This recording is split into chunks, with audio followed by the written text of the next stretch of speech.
สบายดีท่านผู้ชมเนาะมื้อนี้แม่น้ำเพชรกับน้องน้ำเพชรจะซื้อดอกโซลาร์เซลล์เนาะไปบริจาคอยู่ที่วัดถวายเนาะถวายเนาะถวายอยู่ที่วัดพระเจ้าองค์แสนกับพระธาตุนางลาวเนาะแล้วก็เฮาสิซื้อน้ำไปอีกอันนี้จำนวนดอกโซลาร์เซลล์ประมาณ10 ดอกโอเคเจอกันวัยรุ่นฐานนางลาวเนาะบายเพชรบายใส่กองบายเจอกันเด้อเว้ยบายกันเด้อ ทีมงานเขาก็เดินทางมาหอดทางเขาพระธาตุนางลาวเนาะอันนี้ก็จะเป็นสถานที่ที่ว่าชาวบ้านมาขายคันมุกเบงเนาะที่ว่าต้องซื้อเลยพี่น้องหลังจากเขามาแล้วเขาก็มากราบไหว้พระธาตุนางลาวเนาะสำหรับใครที่มาเมืองวิลาบุรีก็ต้องได้มากราบพระธาตุนางลาวเนาะหลังจากนั้นเดินทางมาฮอดเท่าใดเนาะประมาณลักหนึ่งเนาะเขาก็จะมาถึงพระธาตุ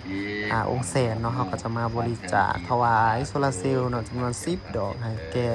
วัดเพิ่นเนาะวัดเพิ่น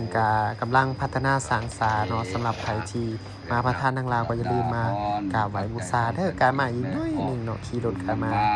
ก็จะถึงวัดพระธาตุองค์แสนเนาะบางคนก็ยังบ่จักซ้ำอย่าลืมมาเด้อมากราบไหว้สักการะบูชาเพิ่นตอนนี้เพิ่นกำลังพัฒนาวัดเนาะทีมงานเฮาก็ได้มาถวายมื้อนี้มีทางเงินและก็ทางโซลาร์เซลล์เนาะเป็นจำนวนหนึงและก็สำหรับใครที่